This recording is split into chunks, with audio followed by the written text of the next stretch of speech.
Skylar. Welcome to my channel if you never have seen me.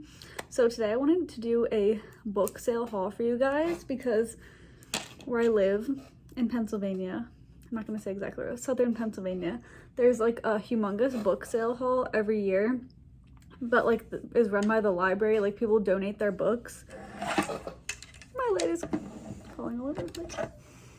But people donate books and then the library resells them, and then all the profits go to the library. Also, I'm wearing this shirt if you saw my other video. Pumpkin spice vibes. I was feeling fall look today.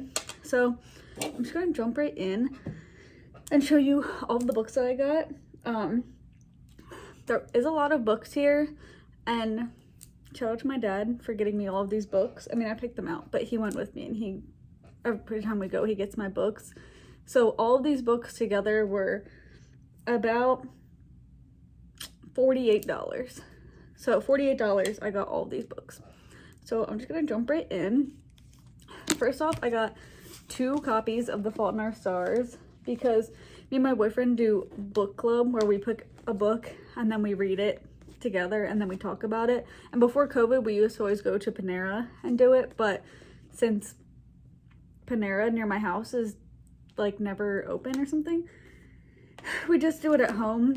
And we read Paper Towns. Like I like John Green stuff, and I haven't read The Fault in Our Stars in forever, so this is my book club pick for us because it's super cute. So there's that. Next I got When He Was Wicked by Julia Quinn, which is part of the Bridgerton series, and there's 2 more. The one I just read An Offer from a Gentleman, so I have 2 more in between before I can read this one, but I just got it because how it works is they have sections where the paperback books are 50 cents and the hardcover books are $2, but then in the newer books they have individual prices on it. So Fault in Our Stars, those were both $2, but this book was only 50 cents, I think. I lied, it was $2. But still, I knew I was going to want to read it. And even on Amazon, I mean, it says $5.99, but on Amazon, it's still $5.99. So $2 is better than that. Next, I got Moby Dick because I've never read this. And I hear it's great. And I really want to read more literature, which was my major in college. So I have read a decent amount. But it's harder to read, like, literature and, like, you know, stuff like that when you're not doing it. Because you have to. Like, I like reading like fun books, like super fiction books, like dystopian novels and stuff. So, and my dad also got Moby Dick. Like, we both happened to get Moby Dick. So this one was 50 cents. Next I got Children of Dune because I really want to read the Dune series, and my boyfriend has the Dune book, but he didn't like it. Like, he started reading it and he really didn't like it. He said it was too out there. But if you know Grimes, I know Grimes is like really into Dune, so I was really intrigued by it. Like, it sounds really cool, and there's a ton of books. I really like series books because then, oh my god, my fingernail stuck in my necklace. Then it gives you something to read for a while, like a continuous series. This is the 3rd book in the series. My boyfriend, oh, I was gonna say, my boyfriend has one that's all the first 3 books combined, but it's too fat. Like, I don't like having to like hold a book open physically, and it's so small. So I figured this was 50 cents. Yeah, I haven't, these are the first 2, Dune and Dune Messiah. This is the 3rd one, but really cute cover. So I definitely want to get the first 2, but then eventually I can read this one. Whew. This next one is James Patterson and Bill Clinton, The President is Missing, which I've been seeing this at Target all the time, and I almost bought it like every time I go there, but it was pretty expensive. This one I got for $2. And at Target it's hardcover, so I think it's like $15 or something, but I just thought it was so intriguing that like Bill Clinton helped James Patterson write a book. I mean, who knows how much he really put into the book, but about a missing president, I just thought that was really neat. And I really love James Patterson books, but I have a really hard time finding any that I haven't read. And I do not like the Alex Cross series, which is what's mostly at the book sale. So there's that. Next, super excited about this. The Girl in the Spider's Web by David Lagerkrantz, which is part of the Girl with the Dragon Tattoo series. And last year I got The Girl with the Dragon Tattoo from the book sale. and I read that, and then my dad had the other two, so I read those, and I really, really liked them. But Stieg Larsson is dead under mysterious circumstances, so this guy, like, picked up the series, and they're supposed to be pretty good, so I'm really excited to read this. Let's see, next one. Look, the first day there was so many books, okay, like, and they keep putting new books out constantly all day, and normally, like, it's 3 days long, so normally even by day 2, like, they're still putting out all new books. But this year, like, on day 2, there was, like, nothing. So these next 3 are my day 2 books that I literally just took out of desperation because I didn't want to walk away with nothing. But this book is The Oregon Trail, A New American Journey, which supposedly it's a guy, like, going back across, like, it's an epic account of traveling the 2,000-mile length of the Oregon Trail the old-fashioned way. So it's just about a guy that, like, in modern times is traveling across the Oregon Trail and wrote about his experience. And when I was checking out, the lady that checked me out, she said that she read this book and she loved it. Like, she said it was hilarious, so that one should be good. Next one, Flappers, Bootleggers, Typhoid Mary, and the Bomb, an anecdotal history of the United States from 1923 to 1945. And I just thought it sounded pretty neat. Like, I don't know, just, I really like learning about history and stuff, and, like, the cover really intrigued me. Like, I don't even know what Typhoid Mary is, but it sounds kind of lit. So, in 1923, like, that's when it starts. That's when my great-grandma was born. Shout out to her. She just had a birthday. I mean, she's dead, but she just had a birthday. And then 1940, it goes to 1940, and 1944 was when my grandma was born. So I figured learn a little more about their time. And then this next one, Turbo 23 by Janet Ivanovich, a Stephanie Plum novel. I know these are, like, literally, like, the easiest books you could ever read because they're, like, you know, really, like, light, super light reading, like a beach read, poolside read. Yeah, I have butterfly clips in my hair. But, I don't know, I've always loved these books, and I've read almost all of them. Like, I thought it stopped at number 20 for some reason, but apparently they go up to, like, 29, I want to say. But, yeah, this was individually priced, so this was $5. But just because I love these books and I haven't read this one, I had to get it. Alright, moving on. Excuse me. Next one, another Stephanie Plum book, Look Alive 25, which I had to get $6. Again, another one I didn't read, but I got this one first and I got that one. I already started this one. You don't really have to read them in order because the plot is so, they're, like, not connected, you know what I mean? Like, the information in one book is not going to pertain to information in the next book, except for the first book. You'll want to read the first one first. But I really was intrigued by this one because it's, like, takes place, like, she has to manage a deli, and I'm about to quit my job. I already put in my 2 weeks for reasons I won't discuss, but I'm working at a deli briefly. But I don't know, I'm really into sandwiches. Oh my god, I'm running out of breath. Okay. So next is this book, The Toynbee Convector by Ray Bradbury, which, look at this cover, like, immaculate vibes. I don't know. But it's about, like, it's short tales from, like, a time traveler. And I really like Fahrenheit 451. I know Bradbury is pretty cool. So, I had to pick this up. This was $1. Next, No Fear Shakespeare, Julius Caesar, which I love. Shakespeare, I had to take 2 Shakespeare classes in college, Shakespeare 1 and Shakespeare 2, and obviously I read Shakespeare in high school, probably everybody does, but Julius Caesar is my favorite play, and it has the whole play, plus, like, notes and stuff on the play, which if you read Julius Caesar, if you read Shakespeare, it really does help to have, like, even, like, I'll have, like, Schmoop or something, like, on the side if I read it, just because it makes it so much easier, like, to read an immediate translation as you're going, because the language in here sometimes be a little funky.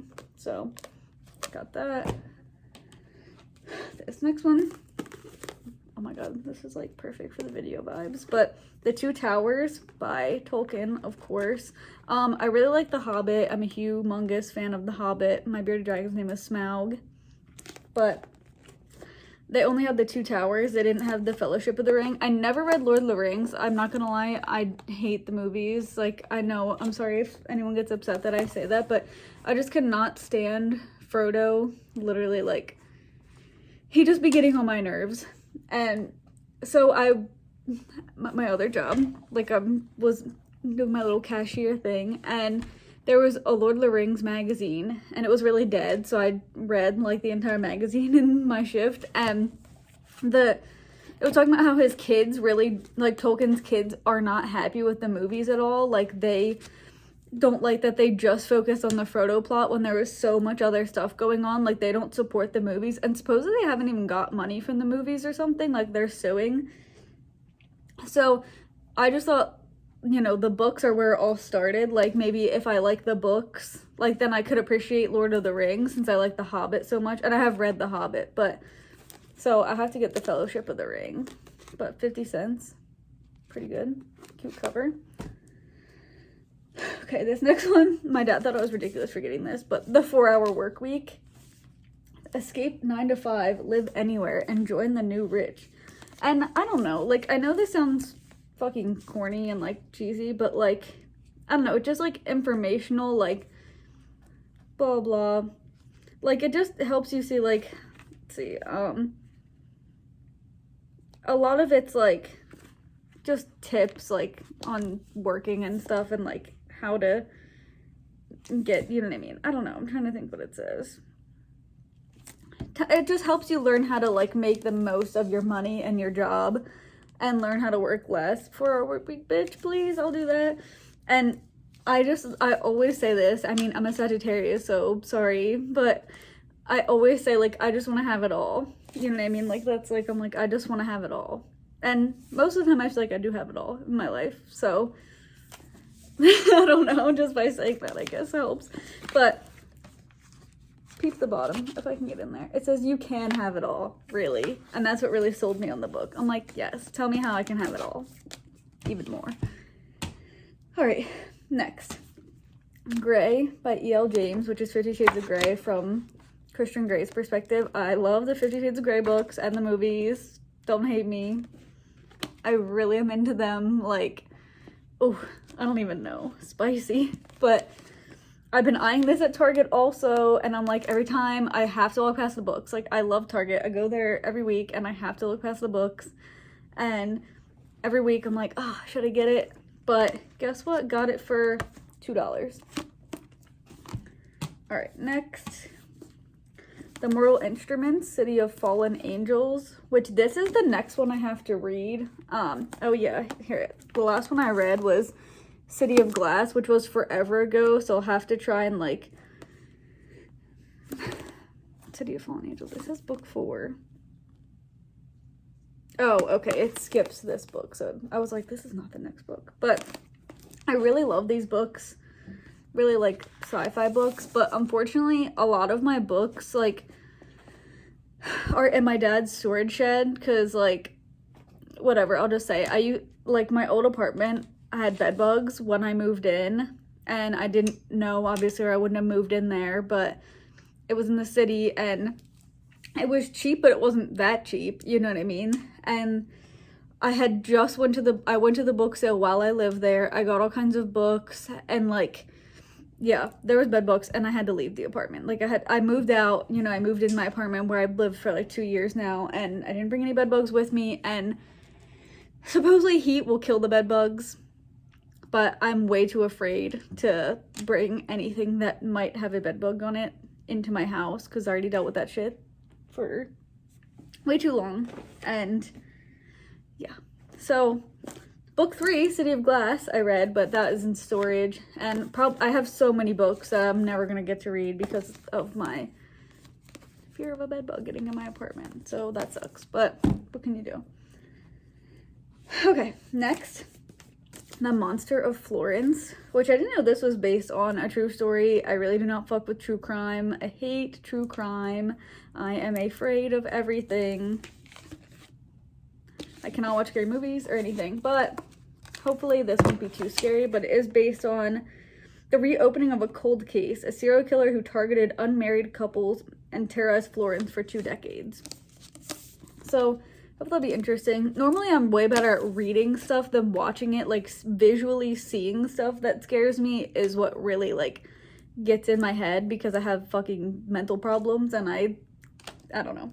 I can't deal with anything that seems like real and scary. So the world is a fucked up place already. But I think I should be okay with this one. All right, next. The Great Gatsby. I have a super old copy too, which my dad had got me. So this is like my 3rd copy that I have, but this one is from 1953. So I love this book. I love the movie. I'm a humongous fan, but I don't even know. Honestly, I got it because I thought it might be worth money, and it was $2. But next, I got The Last Tycoon by F. Scott Fitzgerald, and I've never read this. I don't even know what it's about. I was gonna get Tender as the Night because they had that, but my dad was like, that's the most depressing book I've ever read in my life. I couldn't even hardly get through it.